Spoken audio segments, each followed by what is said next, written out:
Alright, I got everything cleaned up. Now it's time to start reassembling all our sub-assemblies. We'll go ahead and start with our pump. I already took this apart, obviously, just to do an inspection and see if it needed replaced. We're looking okay from what I can see. You can see we have our rotors, and these are actually what pump the fluid. Everything looks really good in here. We just want to check for any nicks or scratches or crazy wear. These look good. So we're going to need to replace our front seal, and we'll take a look at our torque converter support bushing. Alright, we'll start off by seeing if we can just pry it out like this.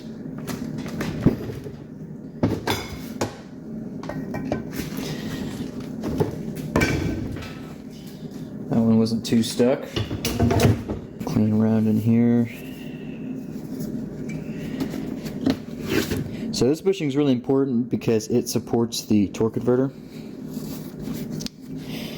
which obviously is going to be under more load than the rest of the bushings inside the transmission, just because it's linking the motor and the transmission together. This one doesn't look terrible. There's a little bit of wear and scratching in here. Nothing that I can actually feel too much, but we've got a new one, so we're going to go ahead and replace it. So before we knock it out, we're going to want to make sure that we have the right new bushing. You can see this one's kind of dimpled like a golf ball to hold oil. That's just a difference in manufacturing.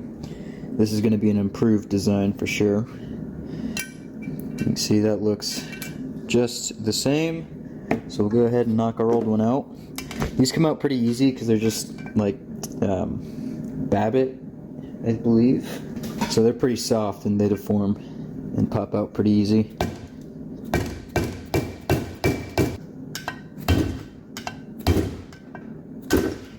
Out it comes, and another thing to note is that these are staked. So in the pump body, we have these two little machined holes, and you can see where they were staked here. So that's just obviously to retain the bushing, keep it from popping out.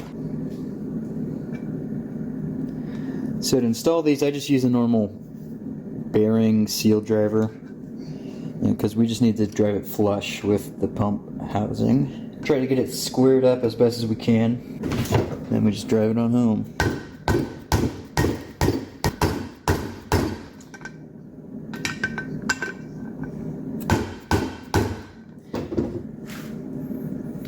So now I'll switch to a smaller driver, one that has the edge of the bushing sit on this lip, because we just need to drive it a little bit past where it is now.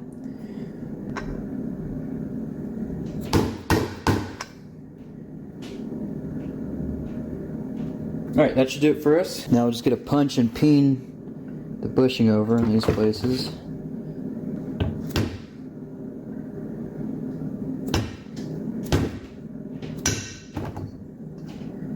Grab a steel hammer.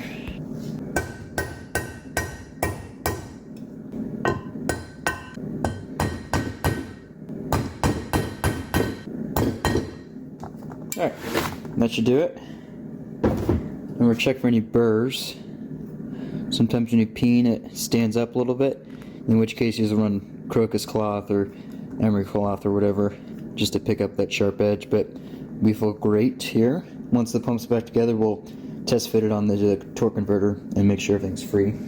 Alright, now we can put our seal back in. One thing to be mindful of is we do have this little plastic bit sticking up, so if you try to just lay it flat and put the seal in, you're going to break that. So we'll hang that over the edge of the table, get the seal lined up, drive it on in. Get a sound change, means it bottomed out, looking good all the way around. Alright, now we'll put our pump rotors back in. So we'll do some generous pre-lubing on all the surfaces. A Transgel kind of assembly grease would be good here, but ATF also works okay.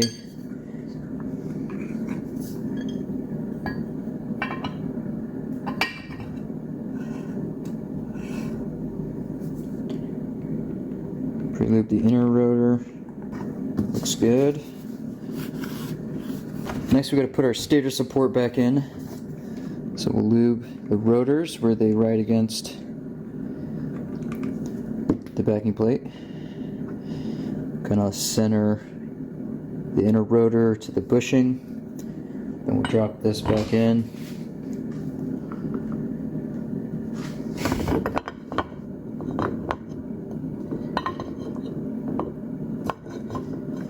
It's machined so that it only goes in one way.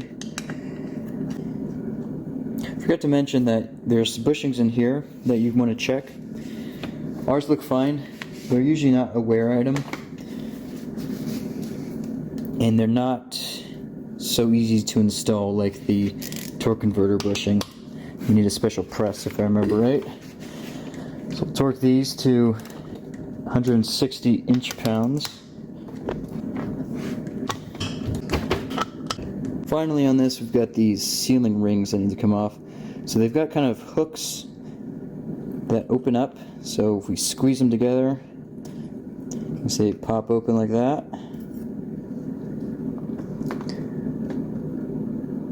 So basically to take them off you just squeeze them and kind of push this side or either side really over and up, and then it'll pop free.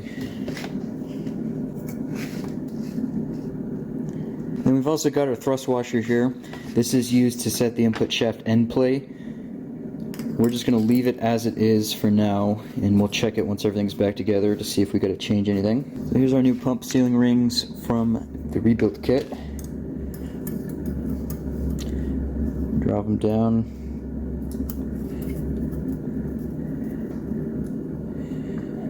Lock them in place.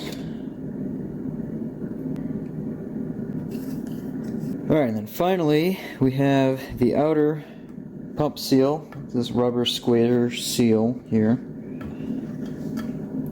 It's a little hard, so we might need to cut it. We'll just put a slice in that.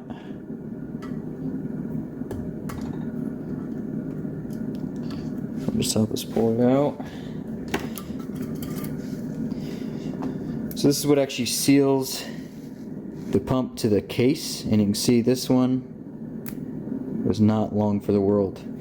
They dry out when they're supposed to oil, they can swell, and once they're dry they obviously don't have any plasticity, so they don't take up the differences in the case, and then fluid will leak past. So let's get the new one and put that on. You can see how much more pliable this new seal is. So we'll just slide it on in, make sure it doesn't get all twisted up. There we go.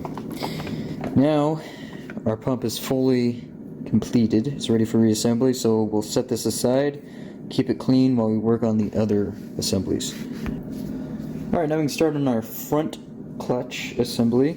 So on the front clutch drum, it is important that we make sure there's no nicks or burrs or scratches or really any wear on this drum. The kickdown band that applies onto this sees a lot of usage, unlike the reverse band. So if this is messed up, then you can run into some serious issues. We have two seals for the piston. The inner seal is on the collar here, right there, so we're going to pick that out.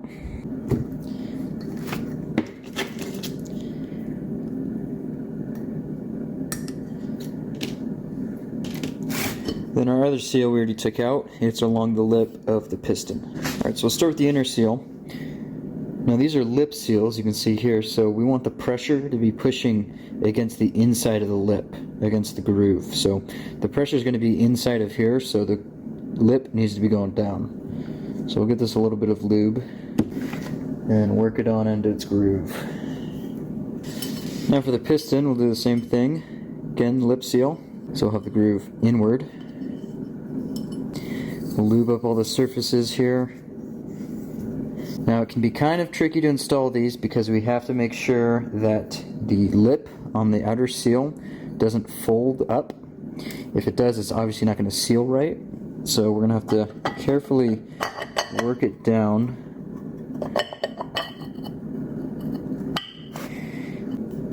Now sometimes what's helpful is if you can take a feeler gauge and you slip it in here first and then get the lip down and under, you can work the feeler gauge around. This one you can't do that because you have the outer edge, but with a little bit of time it'll go eventually. I like to kind of get it a little bit cocked and get one side in and pull it over and kind of work it down. So I'm going to work on that for a little bit and come back once I get it on. So once you have it in, you just rotate, work it back and forth, and then it'll drop down just like that.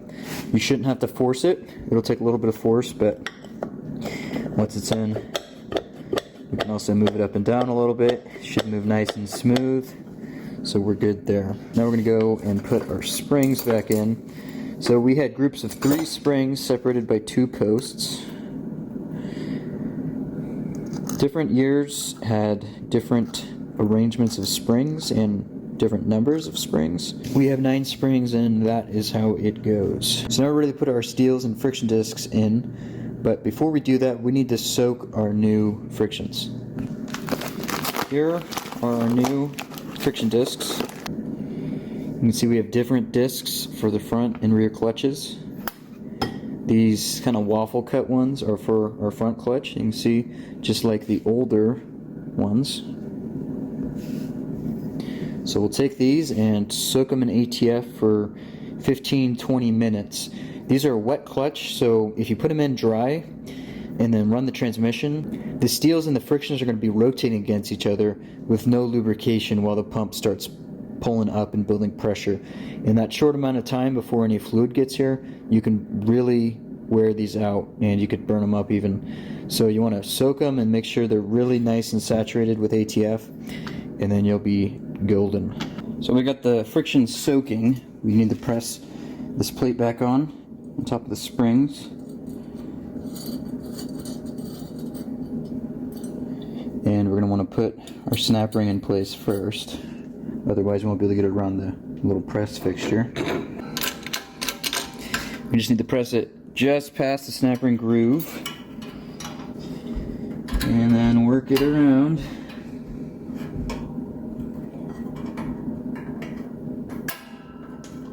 See if we can get this by hand or not. Looks like we can.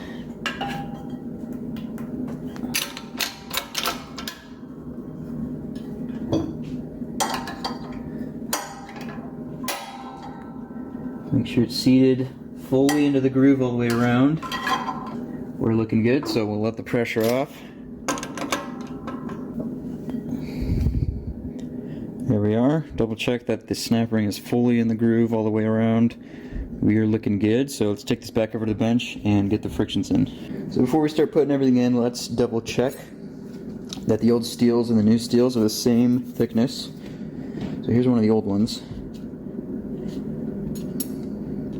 Just use a pair of calipers. Looking at 66 thousandths or so. Here's one of our new steels. 65, so they're probably exactly the same. They're close enough. There's a pretty wide clearance tolerance for the front clutch. So first up, we're going to be reusing the old thick apply plate. So that's going in first. Then we'll get one of our new frictions and we'll kind of squeegee off excess ATF just because too much can affect our clearance measurement.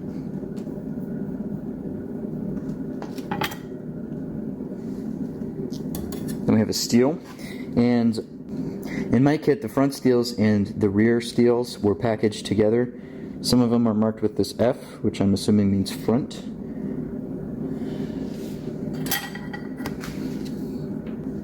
Though interestingly, from what I can tell, there's no difference between the ones marked F, which I'm assuming is for front clutch, and the ones that are unmarked, so not sure there.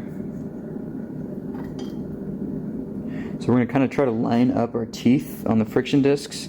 That'll just make meshing everything together easier as we're moving everything down into here and meshing into the frictions. If they're not lined up, you got to kind of do a wiggle game, get everything lined up. So the closer we get it, the easier it's going to be on reassembly. And our final steel.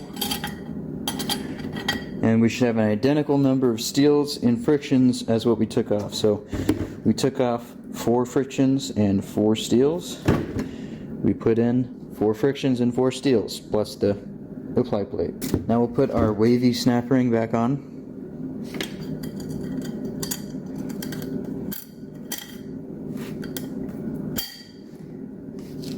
Next, we need to check our clearance.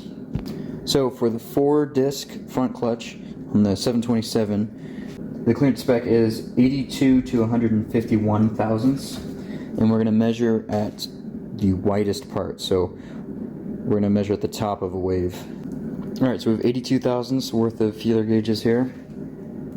Slip that under.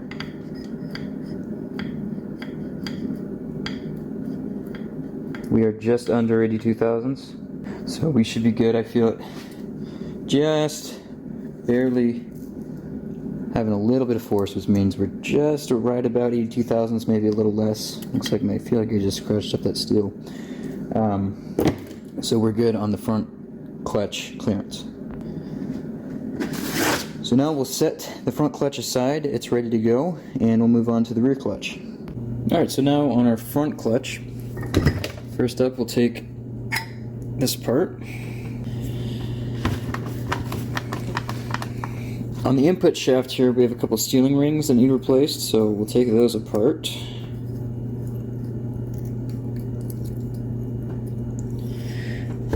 Pull them up and off.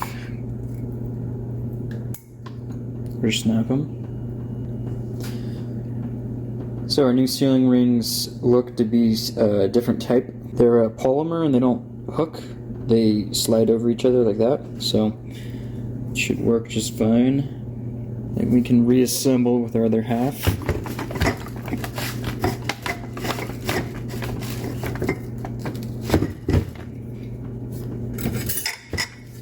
Alright, actually before we reassemble that, we need to get our new seals in the piston for the rear clutch.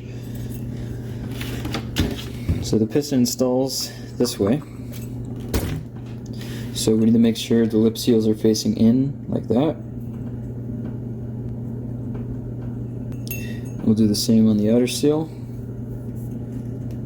And we'll pre-lube everything. Now it can be kind of tricky to install this without getting one of the lips to flip up. So we'll see how we do here. If we need to, we can use a feeler gauge, or some kits come with a special like thin plastic film that you install and work around the lip of the seal to make sure it doesn't flip. But we'll see if we can just do it by hand.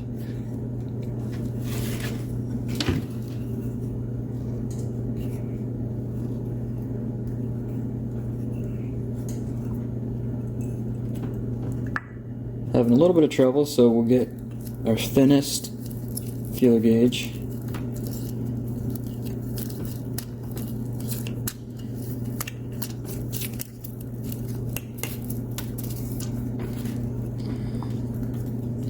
Insert it like so. And we do have to be careful not to ruin the lip to cut it with the metal, because obviously the metal is harder than the rubber.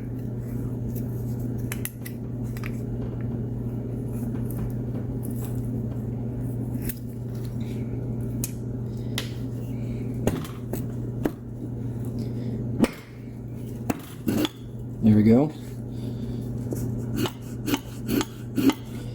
Should slide up and down freely.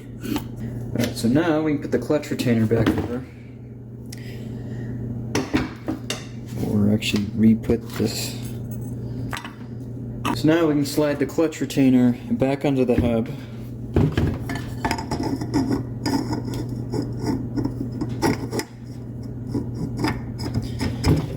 Like so.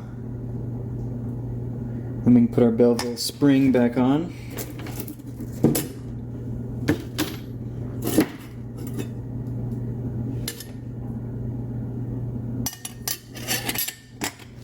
Should go convex side down, so these tips should be touching the piston.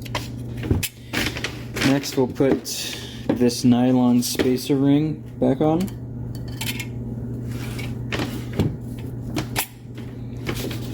And then we've got the wavy snap ring that fits back in its groove.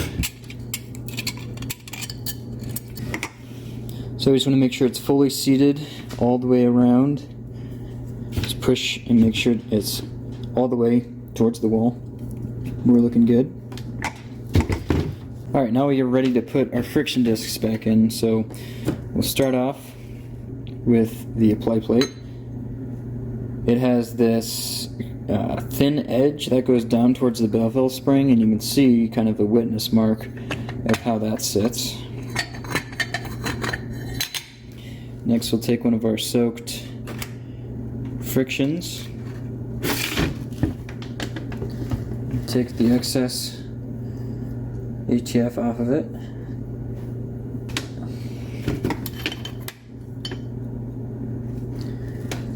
Then one of our new steels. Friction. Steel. Friction. And another steel. Last friction.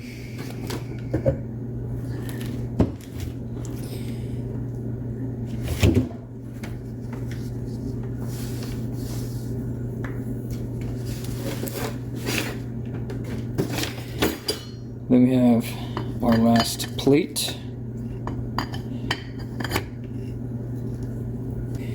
And then our snap ring, which is not a wavy snap ring.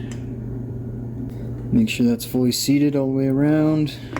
Now we're ready to check our clearance. Should be 25 to 45 thousandths. So we'll start at 25.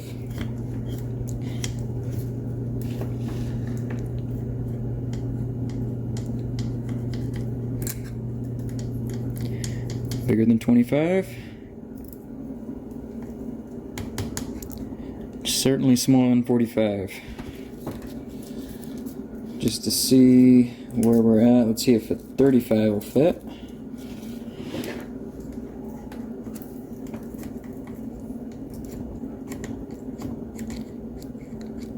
Got a tight 35, so we're probably right in the range of 30 thousandths. But as long as we're above and below the minimum and maximum, then we are good to go. One last thing is we need to check our thrust washer that goes right here. This one looks like it's in good shape, so we are going to reuse it. We do want to check the thickness of this thrust washer, so we'll see it should be about 60 thousandths thick, which is just about what we're measuring, so that should be good to go. So for now we're going to set the rear clutch aside, and we'll do a quick last check on our gear train. So we'll grab our sun gear and just check once more the bushings in here. These ones look great.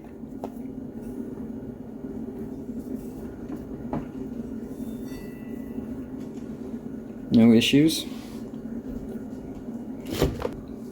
Check for any chipped teeth or anything like that in our planetary gears. So all three of these thrust washers are interchangeable, and we just want to double check that they're good to go. I like to replace these usually, but the kit didn't come with any.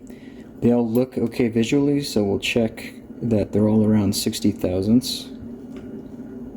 Looking good on this one. Good on that one. And good on that one. Now we'll go ahead and reassemble our output shaft and governor.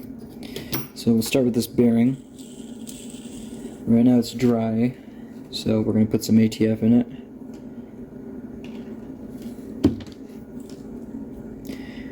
And you see when lubed,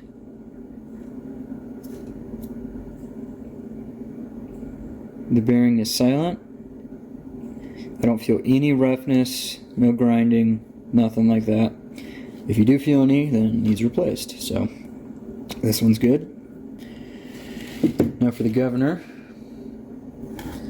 take our components out.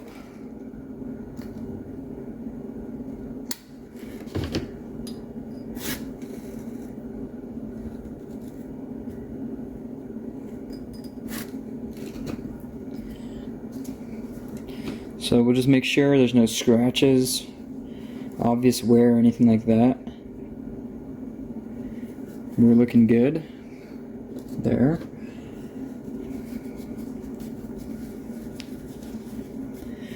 On this side, you can take the snap ring off, and this is a spring-loaded weight. But I don't think we need to, we're looking fine.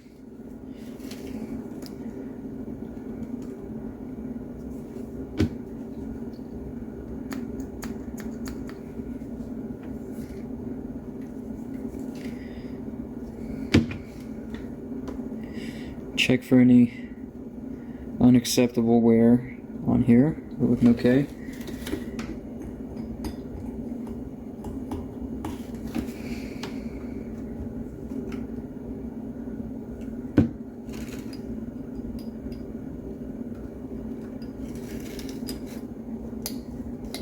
Last thing before we reassemble this onto the output shaft is we have a couple sealing rings to replace. So we'll pop the first one out. Then our second one is hooked.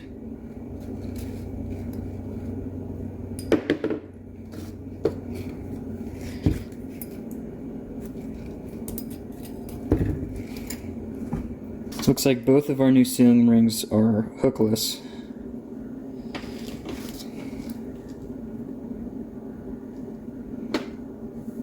But they are the same diameter.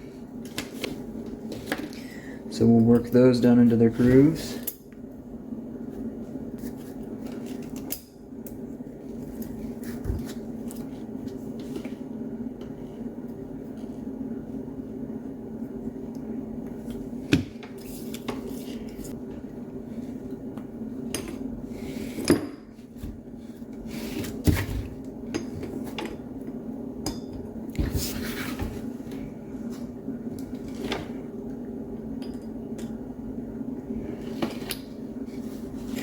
Now we can slide our governor back over our output shaft.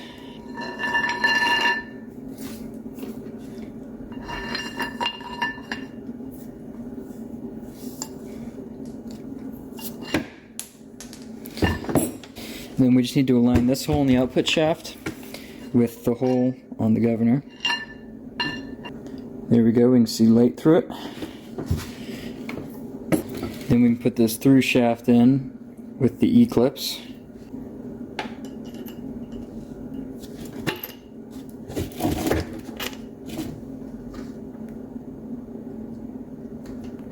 Now we need to put our first snap ring on for the output shaft bearing.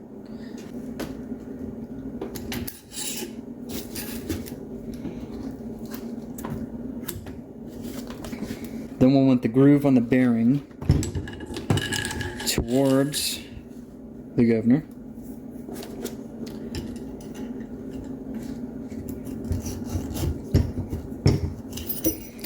Then we'll get our second snap ring on.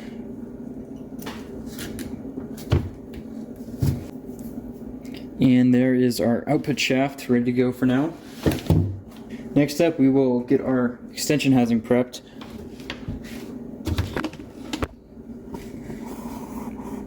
We've already knocked the seal out of this, and looking at the bushing, it's not in terrible shape.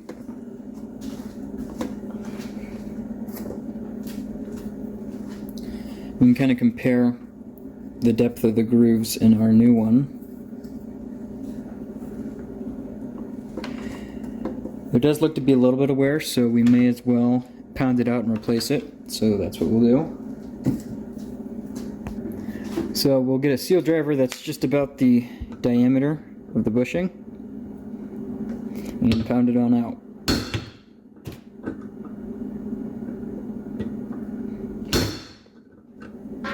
Alright, we got the bushing fully removed.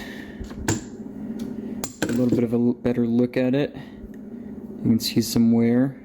So we'll clean up our inside real quick. Okay, so our new bushing, you can see we have a oil hole. We'll line that up with this slot down here. The slot here is to lubricate the seal.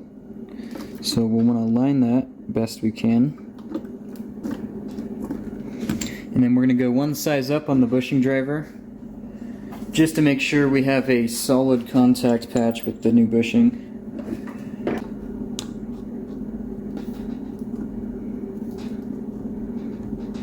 we'll try to get it squared up.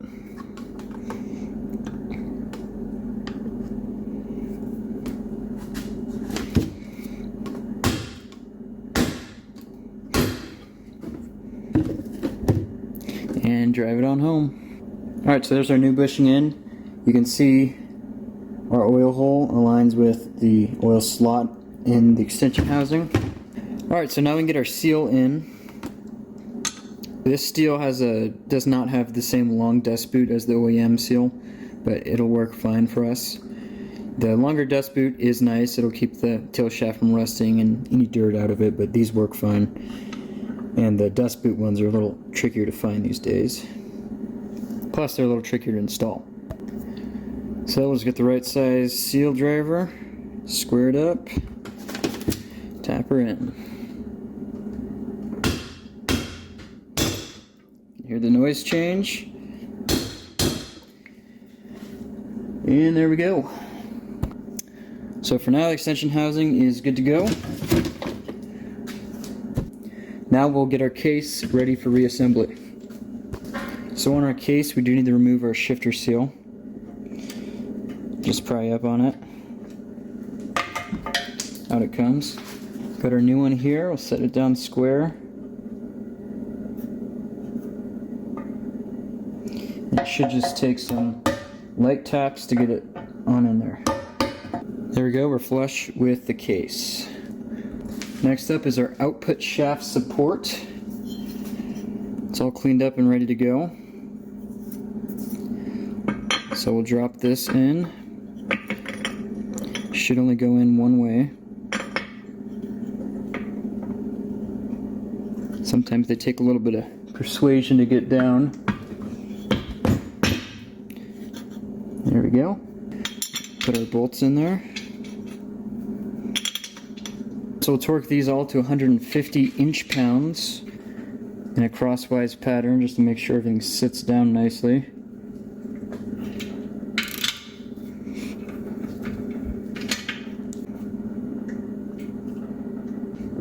Next we'll install our overrunning clutch. We'll take the inner race, which you can see one side obviously is polished, and that's the side that has been running against the back side of the case. So we'll keep that side down, not that it really matters, but we'll lube it, set it down in there. So now we can start dropping our rollers in. We'll have 12 of them total. Next we have our accordion springs, so we'll pinch those and put them in just like that. There's 12 of them, just like the rollers. The last ones can be kind of tricky. Sometimes they get wedged, and if that happens, you just kind of pull away from them and rotate. So we'll give a quick lube all the way around here. Now, the inner race should only spin clockwise, not counterclockwise.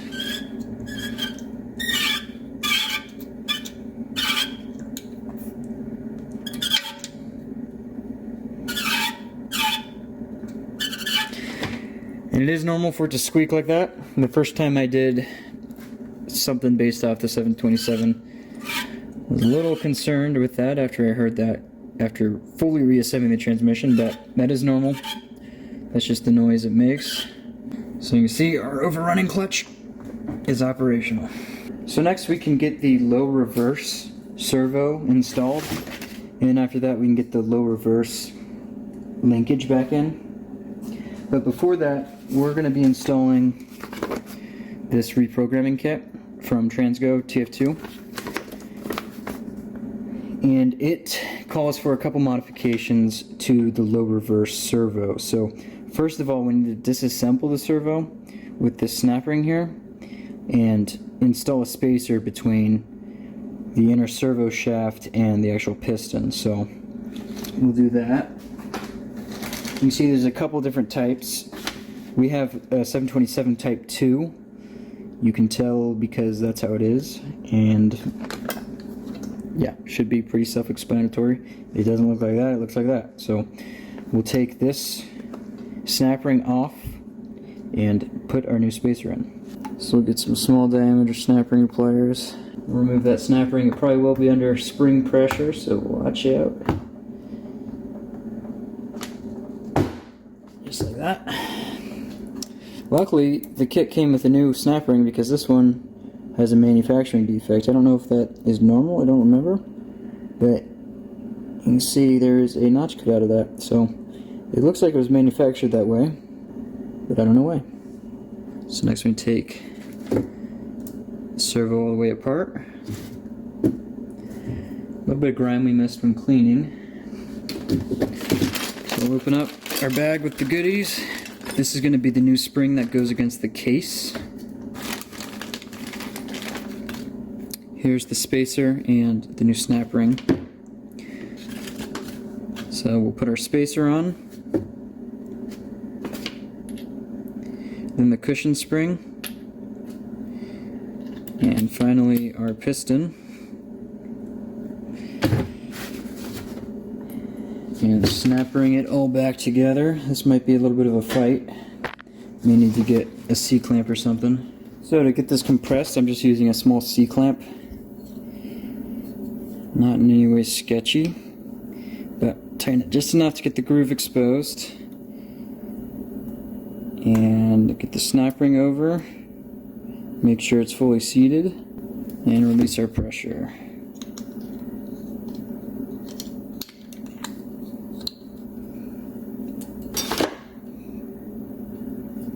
So there we go, we got our spacer installed. Do need to replace our lip seal, so we'll remove the old one. One other thing that Transgo recommends is actually grinding the piston shoulder down, just to prevent any, well, you can tell it. Well, they say exactly right here, piston binding or cocking. So that is something you can do. I'm not going to worry about it because yeah, it helps, but it's not strictly necessary, and I don't want to grind this down right now, so we're just going to reuse as it is. So we'll put our new lip seal in. There we go. And this spring is going to go there into the case. Before too many people yell at me, yes, I installed that backwards. Lip should face this way because this goes towards the transmission. Pressure pushes up against the lip and seals. There we go. Then we got our spring, and finally our retainer. Alright, so now to install into the case. Our low reverse bore did have a little bit of wear right here. It looked pretty bad. There still is a little bit of roughness there. I think we're going to be okay though. How I cleaned it up is I used some green Scotch-Brite and just did a light polish all the way around, and that cleaned up the worst of it. Like I said, there's still a little bit of wear I can feel, but there's not a whole lot we can do other than replacing the case. And I think it'll be just fine because it's mostly gone. So we'll start off by seating our piston down in there. Give everything a nice pre-lube. Kind of shape our lip in.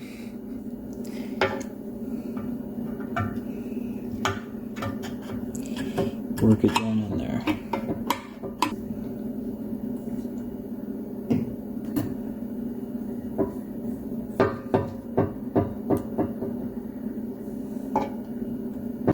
Okay, now for our spring. Retainer.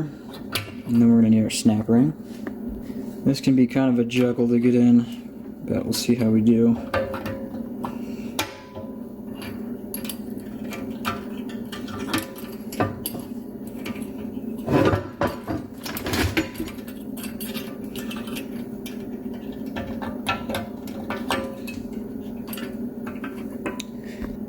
Alright, just to make life a little easier, we're going to use a clamp and this pulley that I found that fits over nicely.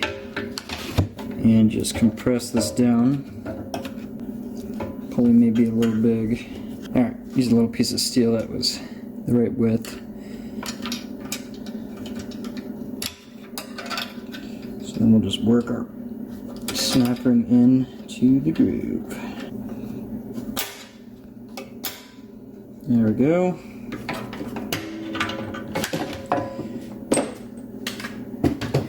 Kind of a pain, but not too bad.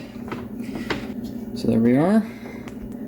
If you're using the stock spring, it's a little bit lighter than the Transgo one, so you can pretty much do that by hand. But with a stiffer aftermarket spring, it's a little harder. So clamp makes it easy. So next up, we'll get the low reverse servo pin, rocker arm, and anchor thing back in. There is an O-ring on this anchor pin that we got to replace, so we will pick that out and get our new one. Here's our new O-ring compared to the old one. Looks good. Work that over. There we go. So we'll get the pin started into the case. O-ring towards the outside. Alright, so with our new O-ring on the low reverse pin, we're ready to get it inside the transmission, so we'll lube up the O-ring. We'll put it partially in, and we'll get the low reverse servo anchor. This side goes towards the outside of the case, this side goes towards the inside.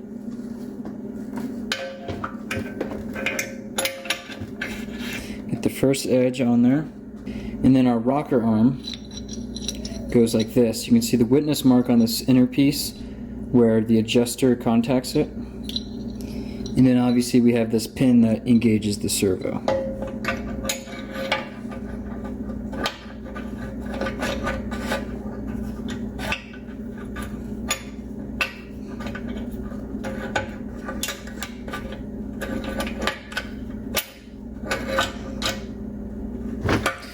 Then we'll just tap the pin flush the rest of the way.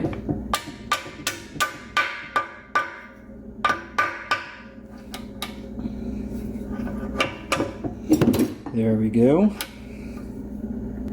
So next we'll grab our new low reverse band that's been soaked in ATF. Guide it down here, and the lower end, lower hook, hooks onto the anchor. Just like that.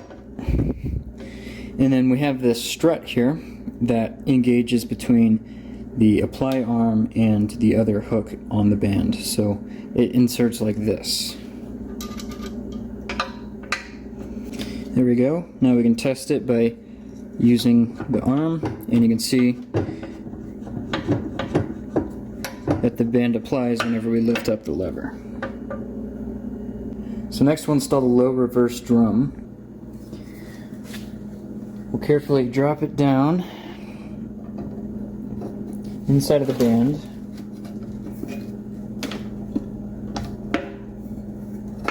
Which actually may need to be loose a little bit. Because as we rotate clockwise, it'll drop down and spline just like that. And it should only be able to be turned clockwise, which it is. And you can see if we apply the lever, the drum stops. How about that? Now we'll flip our case back over and insert our output shaft. So we'll want to make sure the sealing rings are nice and lubed up.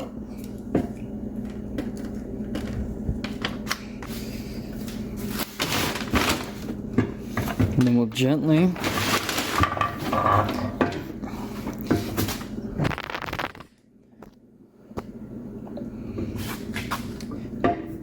bring the output shaft through. We don't want to force it, we want to make sure that the seal rings compress. Just like that, you shouldn't need much force at all. And then it goes. Alright, next up is the rear annulus gear, which splines onto the output shaft.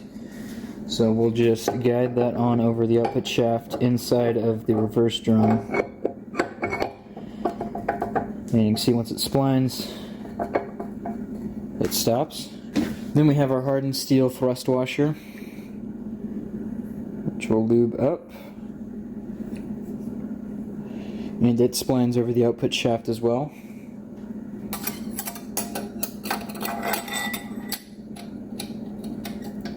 Just like that. Next up is our planetary gear with the teeth. We'll lube up each of the individual gears.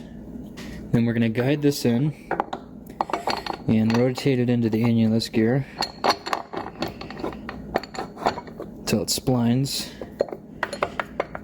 And it should sit just proud of the drum. Next is a thrust washer. So we'll get it lubed up. It's got 3 tabs that fit in to the machine slots on the planetary gear. Next is our sun gear / drive shell. It's going to slot in like so.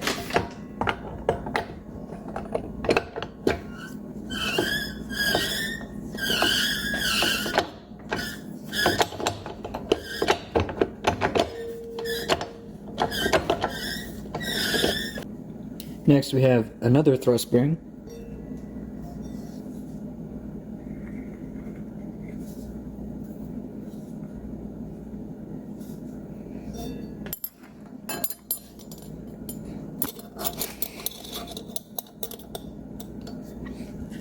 Also lube up the teeth.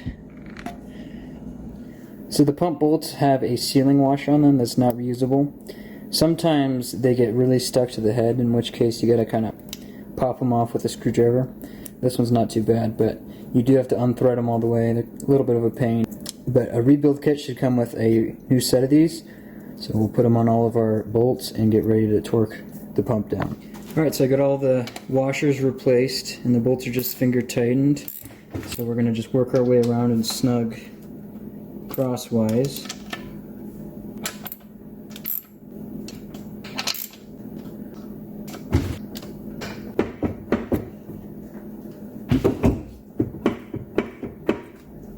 These pump bolts get torqued to 175 inch-pounds. There we go, all 7 bolts torqued. Alright, so now we'll adjust the rear band. So we're going to just snug up the band. Right about there. The official spec is 72 inch-pounds, and then you back it off 2 turns, so we're going to back it off 2 turns as well. So there's half. 1. 1.5. 2. And while we hold the adjuster, we'll tighten the lock nut. We need to just use a socket. Okay, that should do it for us. Then for our kickdown band, snug it down to 72 inch-pounds, or just snug. And then we're going to back it off 2.5 turns.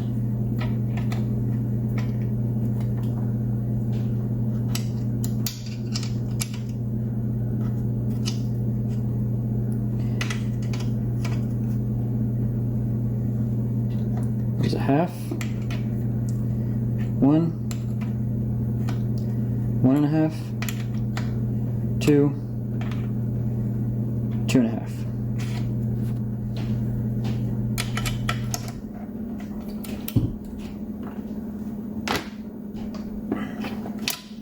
There we go. Alright, now we're ready to put our extension housing gasket on.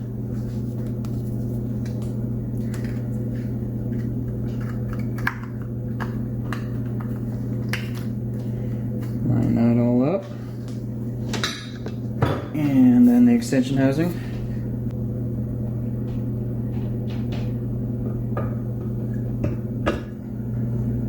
And remember that we have our snap ring there. We're going to need to spread it before the extension housing will drop down. There we go. See, we're locked in.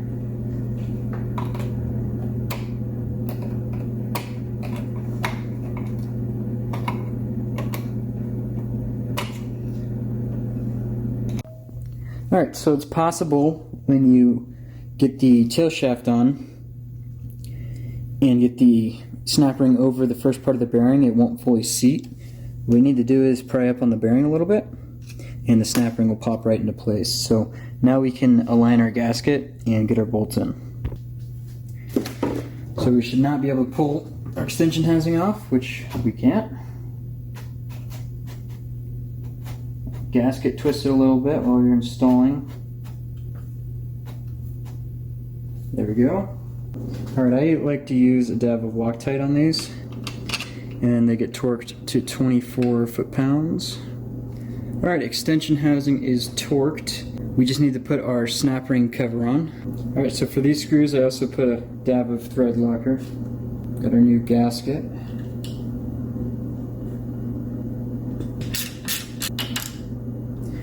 They don't need to be crazy tight. Going into aluminum. Now we need to have this thing back into its normal orientation so that we can check input shaft end play. Alright, so input shaft end play is best checked with a dial indicator like this. Luckily the pump is steel, so it's easy to have a magnetic base on there. So I've got the input shaft all the way back. We've got the dial indicator zeroed. Now we'll pull it out. Looking at